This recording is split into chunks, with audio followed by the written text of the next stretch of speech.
तो जी हम स्टार्ट करते हैं। हमारा पेपर है एएस अकाउंटिंग का एमसीक्यूज।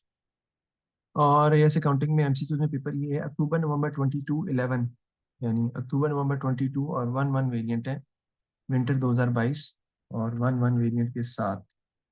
देखते हैं अब आगे। तो 30 एमसीक्यूज में देखें, which statement about a budgetary control system are correct. It can encourage departmental rivalry. Rivalry जो है वो क्रिएट हो सकती है क्योंकि बजट्स बनाने के लिए आपको पता है कि आपस में कम्युनिकेट करना पड़ता है, यानी the departmental heads should come on the same page, then budgets can be developed. क्योंकि अगर प्रोडक्शन मैनेजर जो है वो प्रोड्यूस करके नहीं देगा तो फिर सेल्स डिपार्टमेंट सेल भी नहीं कर सकता वो यूनिट्स। और अगर परचेज डिपार्टमेंट उतने प्रोडक्शन के लिए मटेरियल परचेज नहीं करेगा तो वो प्रोड्यूस भी नहीं हो सकता। तो इट कैन हमेशा नहीं, it can encourage departmental rivalry हो सकती है। It will always improve staff motivation. हमेशा स्टाफ मोटिवेशन इंप्रूव नहीं करती। अगर आप सख्त बजट बना के देंगे, टाइट बजट बना के देंगे तो लोग उसे अचीव नहीं कर पाएंगे और डीमोटिवेट होंगे। It will always lead to improve business performance. नहीं, हमेशा नहीं होती है। और बिजनेस परफॉर्मेंस से एज सच ताल्लुक नहीं है। मकसद जरूर हो सकता है कि बिजनेस परफॉर्मेंस हमारी बढ़े, कॉस्ट कंट्रोलिंग के लिए होती है ना, प्लानिंग के लिए। It will define areas of responsibility of personal. Yes, तो असाइनमेंट ऑफ रिस्पॉन्सिबिलिटी इससे जो है वो पैदा होती है। तो ये जरूर है कि असाइनमेंट ऑफ रिस्पॉन्सिबिलिटी और जो है आपकी जो कि किसको किसने क्या काम करना है। तो इसका आंसर है हमारा 1 और 4, यानी it can encourage departmental rivalry और it will define area of responsibility of personals. ये हो सकता है। नेक्स्ट है जी आपका, a business manufactures 3 types of product which all uses the same material. The following information is available. XYZ दिया हुआ है। Direct material is in short supply. In which order he produced be manufactured to maximize profit. आपको पता है selling price में से बेटा contribution per unit दिया हुआ है हमें। कंट्रीब्यूशन को हम डिवाइड कर देंगे। हमारा लिमिटिंग फैक्टर की रैंकिंग के लिए फॉर्मूला होता है contribution per unit divided by limiting factor per unit. Contribution per unit 41 है और लिमिटिंग फैक्टर पर यूनिट यहाँ पे डायरेक्ट मटेरियल है। 41 डिवाइड बाई 56, फिर 56 डिवाइड बाई 68 और 55 डिवाइड बाई 9। तो आपके आंसर आएंगे जिसका कंट्रीब्यूशन पर डायरेक्ट मटेरियल सबसे ज्यादा है उसे आप पहले बनाएंगे और जिसका कम है उसे आप एंड पे बनाएंगे। उस हिसाब से आप ऑर्डर पे रैंक कर देंगे अपनी प्रोडक्शन को। अगर आप निकालना चाहें तो मैं कैलकुलेट करके दिखा देता हूँ। 41 डिवाइड बाई 56 बेटा आपका आता है 0.73 और 56 डिवाइडेड बाई 68 आपका आता है 56 डिवाइडेड बाई 68 0.82 आता है। और 55 डिवाइडेड बाई 90 आपका 0.61 आता है। ठीक है, तो सबसे पहले y होगा, फिर x और फिर z। बी आंसर है YXZ। The fixed cost of a business increases. All other revenue and costs remain unchanged. What happens if output is unchanged? यानी अगर यूनिट्स आपके नहीं बढ़ रहे और फिक्स कॉस्ट बढ़ रही है तो फिक्स कॉस्ट बढ़ने की वजह से कंट्रीब्यूशन पर यूनिट पर कोई इफेक्ट नहीं पड़ेगा, क्योंकि contribution per unit fix cost से पहले ही निकाला जाता है, उसके बाद नहीं कैलकुलेट। कंट्रीब्यूशन पर यूनिट पे कोई इफेक्ट नहीं पड़ेगा फिक्स कॉस्ट के इंक्रीज होने से, क्योंकि आपको पता है sale price minus variable cost आपका होता है ना contribution. Contribution per unit will remain the same.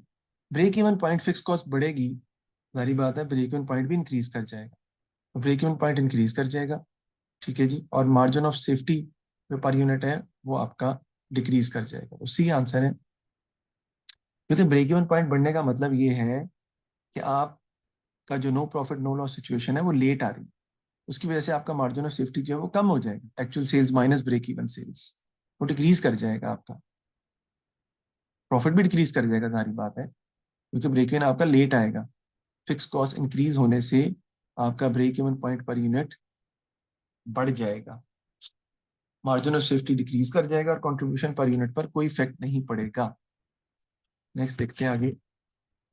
Company manufactures and sales a single product. The following information is available about a unit of the product. Supply of direct material has agreed to increase the trade discount from 10% to 20%. अरे यहाँ पे बड़ा important बात ये है कि इस वक्त आपको 10% ट्रेड डिस्काउंट मिल रहा है, यानी इस वक्त जो ट्रेड डिस्काउंट है वो 10% है।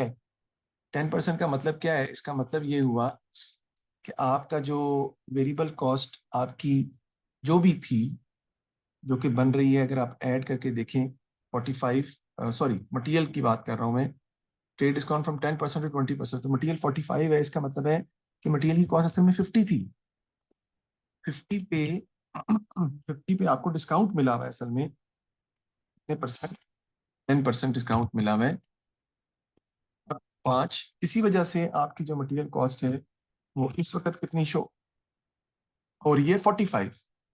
अब वो कहता है कि आपका डिस्काउंट जो है वो बढ़ गया, हम 10% टू 20% हो गया। अब डिस्काउंट हमें कितना मिलेगा, 50 का 20%, जो कि आपका आ जाएगा कितना, 10 का 20% आपका आ जाएगा 10। अब आपकी मटेरियल कॉस्ट पहले 50 का 10% था ना, ठीक है, तो अब आपकी मटेरियल कॉस्ट कितनी हो जाएगी, 50 माइनस 10, ये आपके पास आ जाएगी 40। ठीक है जी, तो मटेरियल कॉस्ट अब आपकी 40 होगी रादर देन 45, क्योंकि आपका डिस्काउंट जो है वो 10% से 20% होगी। एक बच्चे ने मुझे कहा कि सर आपने ये 5 कैसे निकाला है, आपको कैसे पता है कि मटेरियल की 50 प्राइस थी और 10%? भाई जो 45 है ना, that is equal to 90% of the material price, क्योंकि 10% इसमें से माइनस हो चुका है ट्रेड डिस्काउंट। तो 45 को 45 is equal to 90% of the material price, right. तो मटेरियल प्राइस क्या होगी, 45 डिवाइडेड बाय 0.9, इसको सॉल्व करें, ये आपकी 50 ही आ जाएगी। वैसे मैंने असल में निकाला, अंदाजे से भी निकाल दिया मैंने, मुझे पता था 10% है, तो मैंने कहा यार अच्छा 10% के बाद ये अमाउंट बनती है 45, 50 में अगर 10% निकाले तो 5 आता है, फिर 45 भी आता है, तो मैंने अंदाजे से भी कर लिया, बट इसकी राइट कैलकुलेशन वो मैंने यहाँ पे आपको शो करके दिखाई है। 45 जो है वो आफ्टर आफ्टर सब्ट्रैक्टिंग 10% डिस्काउंट है, यानी it is equal to 90% of the real amount.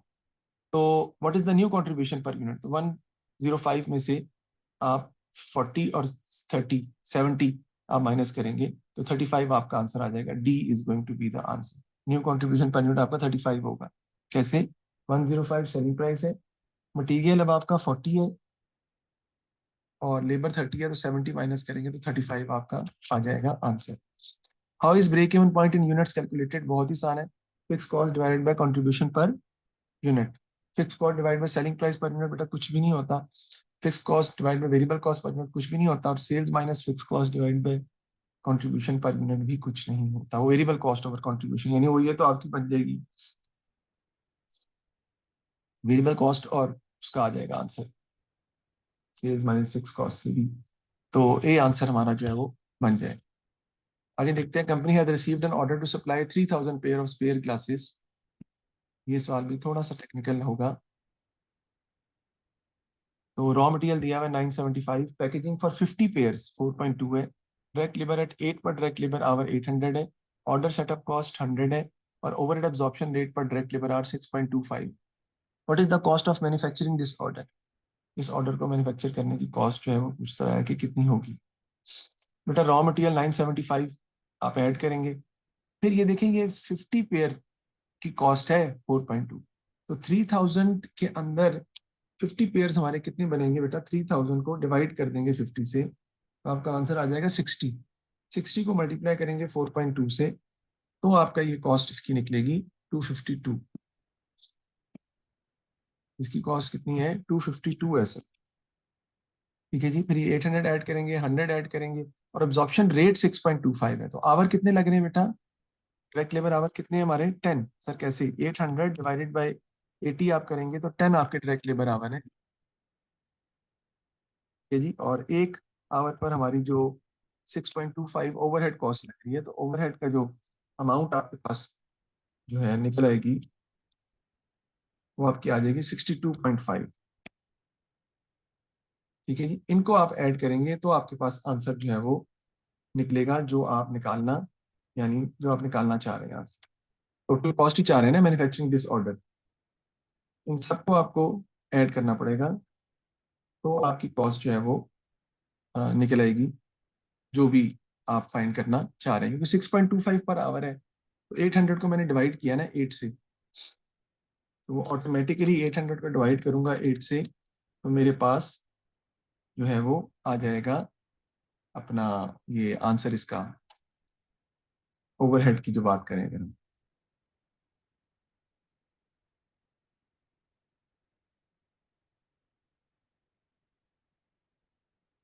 ठीक है जी।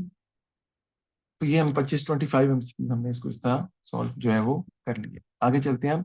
अच्छा ये 50 पेयर है ना असल में, यानी 50 पेयर की कॉस्ट 4.2 है, तो 3000 पेयर में 50 पेयर का जो पैकेज है वो कितने बनेंगे, 60-50 पेयर्स बनेंगे आप, यानी 60 नंबर ऑफ 60 होंगे आपके, इसमें हर एक में 50 पेयर्स होंगे आपके। तो 4.2 के हिसाब से उसे मल्टीप्लाई करेंगे तो 252 आपके पास जो है वो आ जाएगा। What would result in the under absorption of overheads, ये मैंने इंस्टा के ऊपर भी डाल दिया है, उसमें भी आप देख सकते हैं, मैंने बताया है कि अंडर एब्जॉर्प्शन ओवरहेड कब होती है, जब आपकी बजटेड ओवरहेड कॉस्ट जो है वो कम हो एक्चुअल ओवरहेड से। तो देखें, एक्चुअल बजटेड कम हो तो actual is more than budget, लेकिन actual hours actual units are less than budget. तो सी आंसर है आपका कि जो बजटेड अंडर एब्जॉर्प्शन कब होगी, जब budgeted overhead cost actual overhead cost से कम होगी, या actual overhead cost budgeted overhead cost से ज्यादा होगी, लेकिन एक्चुअल यूनिट्स जो है या एक्चुअल आवर्स जो है वो रिवर्स हो जाएंगे, इज लेस देन बजट। तो सी आंसर है। इसको मैंने न्यूमेरिकली भी आपको प्रूव करके किसी न किसी क्लास में करवाया होगा। अगर आप न्यूमेरिकली भी इसको सॉल्व करें या इसको फॉलो करें तो आपका आंसर ऐसे ही निकलेगा। और ओवर ओवर एब्जॉर्प्शन कब होगी जी, ओवर एब्जॉर्प्शन तब होगी जब आपकी बजटेड ओवरहेड कॉस्ट ज्यादा होगी, यानी आप ऐसे कह लो कि actual is less than budgeted और actual units are more than budget, तब हमारा आंसर बी बनेगा। फिलहाल हमारा आंसर सी है। What does describe a fixed cost? A part that stays the same and a part that changes at output increases. वो semi variable cost होती है। The same cost per unit for any level of output. Per unit cost change होती है, fixed cost per unit change होती है। The same total cost for any level of output.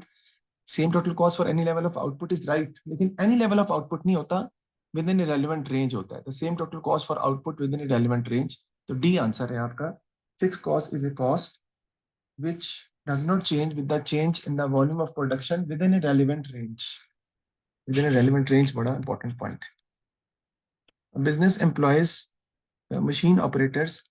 Each machine operator works 36 hours a week. One unit of output takes 4 hours of labor. It also employs supervisors who can each supervise 10 machine operators. Production is currently 1140 units a week. How many more units can be produced each week before the company needs to employ an extra supervisor? कितने units आपको मजीद जो है वो produce करने पड़ेंगे before the company needs to employ an extra supervisor, कि आपको एक्स्ट्रा सुपरवाइजर एम्प्लॉय करना पड़े, कितने यूनिट्स हम मजीद बना सकते हैं। 10 मशीन ऑपरेटर्स के ऊपर जो है ना एक सुपरवाइजर हमें रखना पड़ता है। देखिए प्रोडक्शन हमारी 1140 यूनिट्स है, जबकि एक यूनिट पर कितने घंटे लगते हैं बेटा, 1 unit of output takes 4 hours. बड़ा औखा सवाल है ये, तो इसको मैं आपके लिए मैं सॉल्व करता हूँ। देखिए 1140 पर एक यूनिट पर कितने आवर्स लगते हैं, 4, इसको मल्टीप्लाई कर देते हैं तो 4560 आवर्स आपको चाहिए। 4560 आवर्स आपको चाहिए 1140 यूनिट्स बनाने के। और वो कहता है कि जो एक मशीन ऑपरेटर है वो कितने घंटे काम करता है, 36। टोटल कितने घंटे काम हमें चाहिए, 4560 आवर्स, और एक मशीन ऑपरेटर 36 घंटे काम करता है, डिवाइड बाय 36 कर देंगे तो आपके पास मशीन ऑपरेटर्स आ जाएंगे कि इतने मशीन ऑपरेटर्स आपको चाहिए। वो कितने आ रहे हैं, 126.666, इतने मशीन ऑपरेटर्स आपको चाहिए, ठीक है ना। तो आप 1140 यूनिट्स अ वीक बना सकते हैं। अब आपको पता होना चाहिए कि हर 10 मशीन ऑपरेटर पर आपको एक सुपरवाइजर चाहिए। इसका मतलब है 100 अगर होंगे तो 10 सुपरवाइजर चाहिए, 110 होंगे तो 11, 120 होंगे तो 12, 130 होंगे तो 13, लेकिन अभी 130 हुए नहीं पूरे। इतने यूनिट्स आप और मजीद बना बना सकते हैं कि आपके जो जो है वो आप ऑपरेटर आपकी जरूरत ना पड़े। तो वो देखें हम कैसे इसको सॉल्व करेंगे। आपके पास कितने ऑपरेटर्स बचते हैं, देखें 130 में से माइनस करें 126.666, ठीक है, क्योंकि 130 के बाद 130 ऑपरेटर होंगे तो आपको एक ऑपरेटर और एक सुपरवाइजर रखना पड़ेगा ना। तो आपका आंसर कितना आ जाएगा? 3.33, यानी 3.3334 मशीन ऑपरेटर्स अभी हमें हम मजीद कर सकते हैं इस्तेमाल, आपको सुपरवाइजर की जरूरत नहीं पड़ेगी। तो 3.33 को हर मशीन ऑपरेटर कितने घंटे लेता है एक यूनिट को बनाने को? That is 4। तो आप मल्टीप्लाई कर देंगे 4 से, तो आपके पास आंसर आ जाएगा 30 यूनिट्स आप मजीद बना सकते हैं, क्योंकि एक यूनिट 4 घंटे लेता है। एक आउटपुट एक यूनिट को बनाने पर एक मशीन ऑपरेटर 4 घंटे लगाता है। 3.334 मशीन ऑपरेटर जो कि आपके पास अवेलेबल हैं एक्स्ट्रा सुपरवाइजर से पहले, तो 4 घंटे लेंगे वो। तो 30 यूनिट्स आप मजीद बना सकते हैं हर वीक में, before the company needs to employ an extra supervisor. Sir ये तो बड़ा मुश्किल है जी, मैं दोबारा रिपीट कर देता हूँ। देखिए, आप इस वक्त 1140 यूनिट्स बना रहे हैं, ठीक है। एक यूनिट के ऊपर 4 घंटे लगते हैं, तो 4560 आवर्स हमें चाहिए, ठीक है जी। और एक मशीन ऑपरेटर जो बनाता है यूनिट्स, वो 36 घंटे लेता है एक यूनिट बनाने में। इसका मतलब है कि 1140 यूनिट्स पर 126.66 मशीन ऑपरेटर चाहिए। अब इन मशीन ऑपरेटर्स के लिए 12 सुपरवाइजर चाहिए, वो होंगे। 13वां सुपरवाइजर कब आएगा? जब 3.334 जो कि डिफरेंस आ रहा है, इतने मशीन ऑपरेटर आपके पास अवेलेबल हैं, उसके बाद 12वां सुपरवाइजर आएगा। तो इतने मशीन ऑपरेटर, 3.334 मशीन ऑपरेटर कितने यूनिट्स मजीद बना सकते हैं? एक यूनिट पर 4 घंटे लगाते हैं, ठीक है ना। तो 30 यूनिट्स जो है वो मजीद जो है वो बना सकते हैं। तो B is going to be the answer for this question. आप अच्छा, असल में ना, ये जो लेबर का सवाल है ना, मैंने देखा है ये लेबर के सवाल इतने आसान नहीं है, मुश्किल है। तो आप लेबर के क्वेश्चंस के लिए मैंने इंस्टा पे भी बता दिए, अपने आप चेक कर सकते हैं कि 22 एमसीक्यूज जो होता है ना, 22 या 23, हर पेपर का 22-23 एमसीक्यूज आप कर लें, वो लेबर का होगा 16 से लेकर अब तक, तो वो आपका कवर हो जाएगा ऑटोमेटिकली लेबर का पॉइंट, अगर प्रॉब्लम आ भी रही है तो। Following information was available for a business at the end of a financial year. Sales है, ओपनिंग क्लोजिंग इन्वेंट्री है, the business applies a markup of 20% on all goods purchase. What was the inventory turnover ratio? बेटा sales पर हम पहले 20/120 करेंगे, तो आपका वो आ जाएगा ग्रॉस प्रॉफिट, मार्कअप है ना, मार्जिन में चेंज करेंगे। सेल्स में से वो जीपी आप माइनस कर देंगे, कॉस्ट ऑफ सेल्स आ जाएगी। तो opening inventory plus closing inventory divide by 2 करके जो है ये 33, और ये आपका बनता है 60,000। 60,000 को डिवाइड बाई 2 करेंगे तो वो आपका आ जाएगा 30,000। और अगर मैं निकालना चाहूँ 3 लाख डिवाइड बाई 20, वो आएगा 50,000। 2,50,000, यानी 50,000 ग्रॉस प्रॉफिट है ना, तो 2,50,000 आपका वो है cost of sales. Average inventory 30,000 है, तो 8.33 आपका जो है वो आंसर आ जाएगा इन्वेंट्री टर्नओवर रेशियो का। मैंने तो गलत निकाला है, फिर चेक कर लें।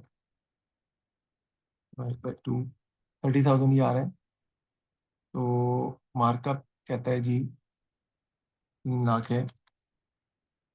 20 डिवाइडेड बाई 120, हाँ 50,000 ही आ रहा है। तो कॉस्ट ऑफ सेल्स आपकी आ जाएगी 2,50,000, और डिवाइड हम उसको कर देंगे तो आपका आंसर आ जाएगा। अच्छा, डेज में उसने आंसर पूछा है, ठीक है। तो डेज में जब आंसर पूछता है, ये मैं करके दिखा दूं थोड़ा सा, तो फिर हम कैसे निकालेंगे बेटा? एवरेज इन्वेंट्री ऊपर आ जाएगी, 30,000 डिवाइडेड बाई 2,50,000 मल्टीप्लाइड बाई 265, ओ 365, ठीक है। तो फिर आपका आंसर जो है आ जाएगा, क्योंकि डेज में है ना, तो डेज फॉर्मूला जो है ना वो आपका चेंज हो जाएगा, ये आपने ध्यान रखना है, ठीक है जी। 44 डेज आपका आंसर है।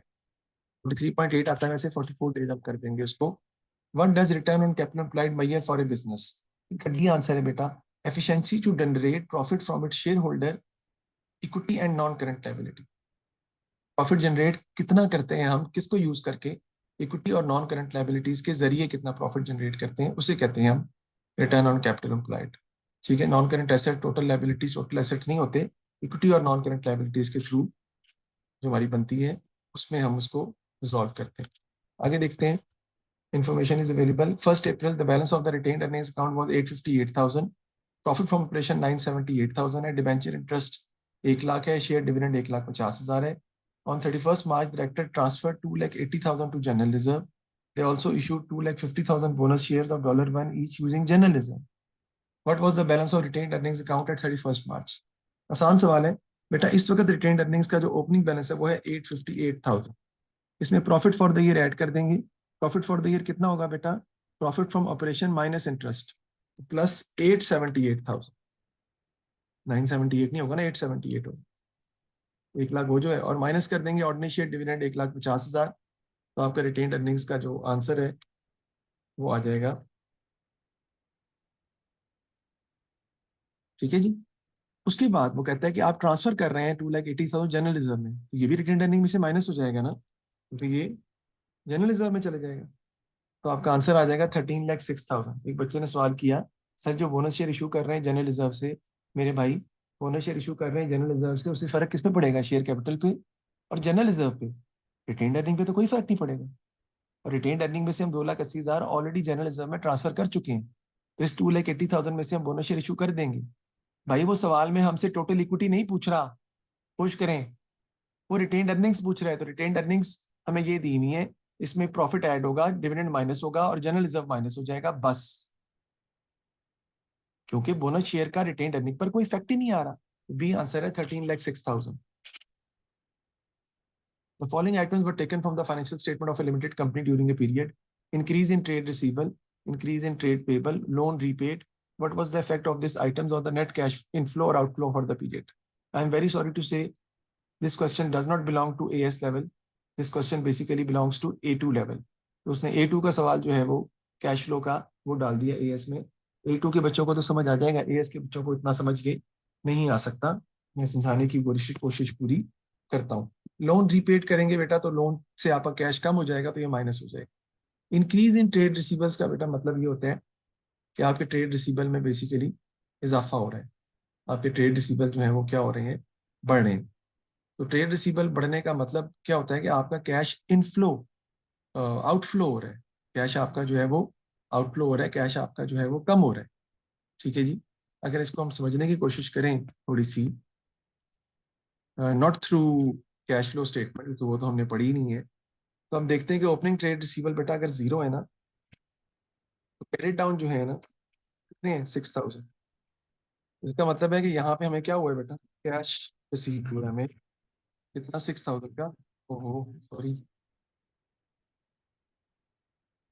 यहाँ पर हमारी क्या हुई है? इधर क्रेडिट सेल्स में कितने की? 6,000. क्रेडिट सेल्स का मतलब हमारा बेसिकली क्या होता है कि आपके जो सेल्स में क्या हो गया? इजाफा हो गया. इंक्रीज इन ट्रेड रिसीवेबल के अंदर हम यही सपोज करते हैं कि आपका कैश आउटफ्लो हो रहा है 6,000 का, और इंक्रीज इन ट्रेड पेबल में आप शो करते हैं कि आपका ट्रेड पेबल इंक्रीज करेंगे तो कैश इनफ्लो होगा. तो 6,000 आपने माइनस करना है, 4,000 आपने ऐड करना है, 10,000 भी आपने माइनस करना है, तो 12,000 का आउटफ्लो जो है वो आपका आ जाएगा. इसका आंसर है 12,000 आउटफ्लो. सी आंसर, तो जरूरत नहीं है. अच्छा आगे देखते हैं. W Limited made a loss for the year. The directors wish to increase the balance on the retained earnings account. How can they do this? Retained earnings को बढ़ाना चाहते हैं हम. लॉस हमारा है, increase dividend paid, issue new shares at a premium, और make a transfer from general reserve. तो इसका आंसर है make a transfer from general reserve, D 3 only. कैसे है बताता हूँ मैं आपको. बेटा लॉस है हमें और रिटेन अर्निंग्स आपने बढ़ानी है, नेगेटिव में है, तो आप जनरल रिजर्व से पैसे निकाल कर रिटेन अर्निंग में डाल लेंगे. यही हल है ना, क्योंकि डिविडेंड से तो लॉस और बढ़ जाएगा, और शेयर इशू करने से कोई फर्क ही नहीं पड़ता रिटेन अर्निंग.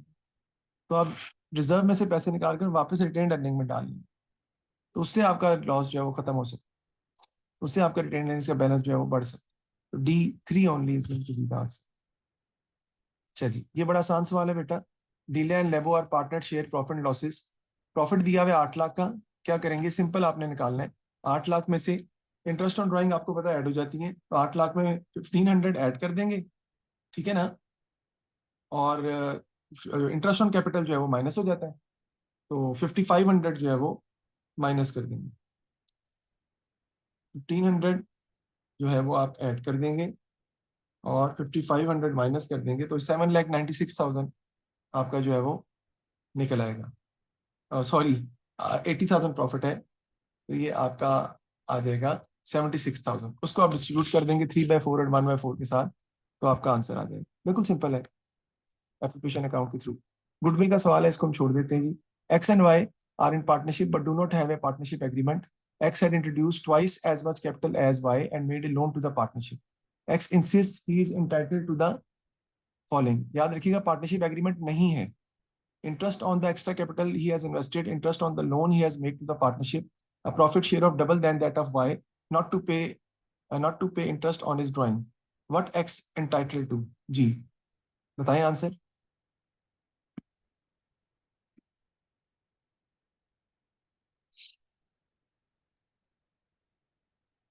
आंसर बताएं, जल्दी करें।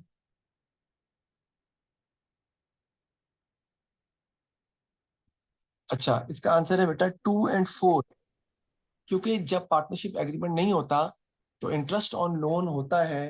अगर आपने लोन दिया हो कितना, 5%, 5% लोन जो है वो हो सकता है, क्या है ना, made a loan to the partnership, तो वाई को उस पर 5% लोन पे इंटरेस्ट मिलेगा।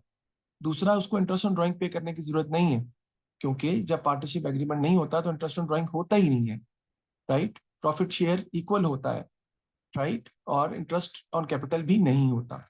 सी आंसर है 2 और 4। Following information is available for a business for the year ended 31st March. Non-current asset at cost दिए हुए 62,000 के। Provision for depreciation expenses paid by cash है। Provision for doubtful is to be created. Depreciation on non-current asset is to be provided at 20% using reducing balance method. What was the total of expenses for the year? तो बेटा 62,000 में से 12,000 minus कर देंगे हम। Reducing balance method है depreciation का। आ जाएगा 50,000, उसका निकालेंगे 20%, तो 10,000 आपकी डेप्रिसिएशन आ गई। ठीक है जी। उसके बाद एक्सपेंसेस जो आप पे कर रहे हैं 42,200 के, इसमें जो प्रीपेड है बेटा वो माइनस कर देंगे 4,600। ठीक है ना, प्रीपेड तो माइनस ही होने, सारी बात है। वो आपके आ जाएंगे 37,600, प्लस 10,000 कर देंगे 47,600। और ट्रेड रिसीवेबल पर 2% प्रोविजन आप निकाल लेंगे। ठीक है जी, तो आपका आंसर आ जाएगा 47,600 प्लस 500, 48,100। बी आंसर है आपका 48,100।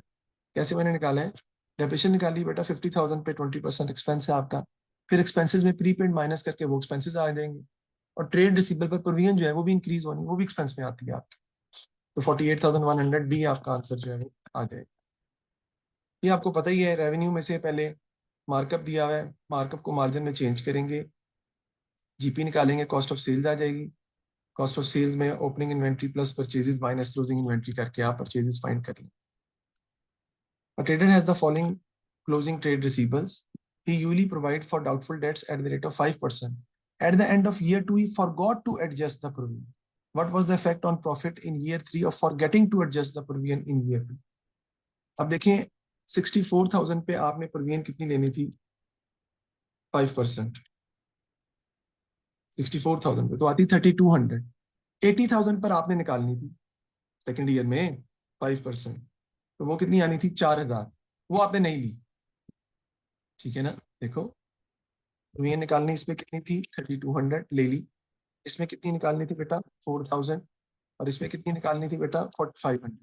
अब वो कहते हैं दरमियान वाली प्रीमियम आपने नहीं ली, तो कितना डिफरेंस आया 800 से। What was the effect on profit, profit will be increase by 800। 800 increase कर जाएगा प्रॉफिट आपका सिंपल ईयर 3 में। क्यों, इसलिए कि आपने ईयर 2 के अंदर जो प्रोविजन इंक्रीज करनी थी ईयर 2 में, कितने से, 800 से, 32 से 4,000 बनानी थी, वो आपने नहीं बनाई।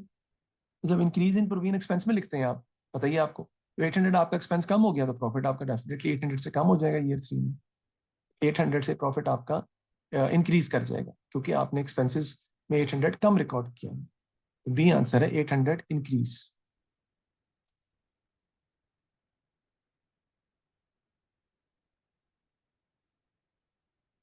एक सेकेंड, इस आंसर को मैं चेक करना चाहूंगा। अच्छा जी, तो मैं आपको बता रहा था कि 3,200 का प्रॉफिट आपका जो है वो 3,200 दिया होगा। अगर आप सेकेंड ईयर में प्रोविजन नहीं बनाते तो आप 90,000 की प्रोविजन जो है वो डायरेक्ट आप बना देंगे थर्ड ईयर 3 में, ईयर 3 में बना देंगे तो 3200 से 4500 पे अगर आप जाते हैं तो आप रिकॉर्ड कर लेंगे क्या भला, एक्सपेंस रिकॉर्ड कर देंगे 1300 का ईयर 3 में, जबकि ईयर 3 में आपने एक्सपेंस कितना रिकॉर्ड करना था बेटा, 500 का। तो आपका प्रॉफिट 800 से डिक्रीज कर जाएगा, प्रॉफिट 800 से डिक्रीज कर जाएगा।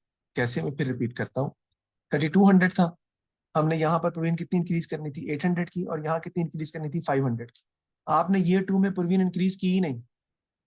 जब ईयर 2 में आपने प्रोविजन इंक्रीज नहीं की तो ईयर 2 में तो आपने ये लिखा ही नहीं है, 4000 प्रोविजन बनाई ही नहीं। तो आपको डायरेक्ट प्रोविजन बनानी पड़ेगी यहाँ पर 3200 से 4500। तो 1300 से आप एक्सपेंस लिख दो, जबकि वो एक्सपेंस लिखना आपने कितने से था, सिर्फ 500 से। 800 से आपका प्रॉफिट ईयर 3 का डिक्रीज कर जाए।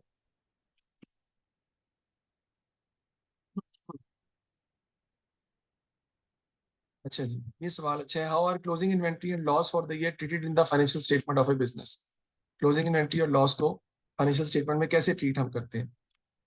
तो closing inventory asset in the statement of financial position होती है आपकी, और क्या कहते हैं, credit in the income statement होती है, और लॉस जो है वो debit in the income statement होता है, और क्रेडिट इन कैपिटल अकाउंट होता है। उल्टा हो गया, ए आंसर है। Asset in the statement of financial position, credit in the income statement, debit in capital account, और credit in the income statement. तो ए आंसर है आपका। सर वो कैसे, वो बताता हूँ मैं आपको। बेटा लॉसेस जो है वो कैपिटल अकाउंट में डेबिट साइड पे आते हैं, और इनकम स्टेटमेंट जब लॉस ट्रांसफर करते हैं ना आप बेटा, तो लॉस जो है वो डेबिट होता है। तो लॉस ट्रांसफर होने की वजह से इनकम स्टेटमेंट क्रेडिट हो जाएगी और लॉस आपका डेबिट हो जाएगा जब आप एंट्री उसकी पास करें। इसी तरह एसेट्स, क्लोजिंग इन्वेंट्री एसेट में लिखेंगे आप, और credit in the income statement में आपका आएगा, क्योंकि क्लोजिंग इन्वेंट्री डेबिट होती है, आप उसे इनकम स्टेटमेंट में क्रेडिट कर देते हैं। अब बिजनेस है बैंक ओवरड्राफ्ट ऑफ 4800, टाइम खत्म हो रहा है। It pays for material wise 3000 less A trade discount of 20% and A settlement discount of 5%। A check for 500 is received from a credit customer। तो ओवरड्राफ्ट में बेटा ये जो 3000 में से दोनों माइनस करेंगे, पहले 20%, तो वो आपका आ जाएगा 2400। 5% माइनस नहीं करेंगे, क्यों, क्योंकि 5% सेटलमेंट डिस्काउंट है। अच्छा पे कर दिया हमने, तो 5% भी माइनस करेंगे, 2400 का 5% भी निकाल लेंगे, 120 आ जाएगा। तो 2400 माइनस 120, 2280 आप 4800 में से माइनस कर देंगे, क्योंकि वो आपने पे कर दिए, और 500 जो है वो आप प्लस कर देंगे, क्योंकि वो आपने रिसीव किया है, बल्कि बैंक ओवरड्राफ्ट है। तो 4800 में 2280 ऐड हो जाएगा, और 500 माइनस हो जाएगा, 6580 ओवरड्राफ्ट आपका बी आंसर आ जाएगा। 6580 ओवरड्राफ्ट। 3000 में से 20% माइनस करेंगे, 2400 आएगा, उसमें से 5% फिर मजीद माइनस करेंगे, जो आएगा वो आप पे कर रहे हैं, उससे आपका ओवरड्राफ्ट बढ़ जाएगा, ऐड हो जाएगा, और 500 रिसीव कर रहे हैं, माइनस हो जाएगा, तो 6580 ओवरड्राफ्ट आपका। Which statement about accrual and prepayments are correct? Prepaid expenses at the end of accounting year recorded as a current asset, or accrued revenue at the end of accounting period recorded as a current asset? तो 1 and 3 A answer है, क्योंकि accrued revenue भी, accrued income भी current asset में आती है, और prepaid expenses भी current asset में आती है। ठीक है। What was the trade payable balance, आपको पता है, ये पीएलसी ये बनाएंगे बेटा, और ट्रेड पेबल बैलेंस आपका निकल आएगा। Which error would affect the balancing of a trial balance. A sales return of what was debited to customer account and credited to purchase return account। ठीक है जी, ये नहीं है। A sales invoice was lost before it was entered in the sales journal, ये भी नहीं है। A purchase invoice 259 was entered in the purchase journal as 295, ये भी नहीं है, ये आंसर है। A payment for rent of 250 has been debited to bank account, it has been entered correctly in the rent account। Rent को भी debit कर दिया, बैंक को भी डेबिट कर दिया, यही आपका आंसर है। इससे सस्पेंस आ जाएगा, सस्पेंस की वजह से ही हम इसको रिकॉर्ड करते हैं। कहते हैं जी, which item will be included in the sale ledger control account. Amount owed by credit customer at the end of the previous month, आता है ये सेल लेजर कंट्रोल अकाउंट में। प्रीमियम कैलकुलेट नहीं आता। Total of the invoices sent out to credit customers, total of sales return general ये आता है 1 and 4, बल्कि 1, 3 and 4, सी आंसर है आपका 1, 3 and 4, क्योंकि invoices sent out to credit customer ये भी आपकी क्रेडिट सेल्स है ना, और total of sale return journal वो भी आप लिखते हैं, तो 1, 3 and 4 आपका आएगा। She depreciate 40% per annum using reducing balance method. After 2 years, its net book value was 1600. What was the purchase price? Reverse जाएंगे बेटा, 3600 divided by 0.6, then again 0.6, 3600 divided by 0.6, then again 0.6, तो आपका आंसर आएगा। Reverse जाना है आपने, cost निकालनी है, उसने कॉस्ट पूछा है। 40% अप्रिशिएट होता है ना, इसका मतलब है ये जो अमाउंट है ये पिछले साल के 60% पे है। तो 3600 डिवाइडेड बाय 0.6, जो आंसर आएगा उसको फिर 0.6 से डिवाइड करेंगे तो आपकी परचेज प्राइस जो है वो आ जाएगी। वे statement about reducing balance method of depreciation are correct. Annual percentage rate change नहीं होता इसका, remain the same each year, लेकिन annual depreciation charge falls each year. तो 2 and 4, सॉरी 1 and 4 हमारा आंसर है B. Annual percentage depreciation rate changes, sorry annual depreciation changes remains the same, depreciation charge कह रहा हूँ, रेट रिमेन द सेम, और annual depreciation charge falls each year, 3 and 4।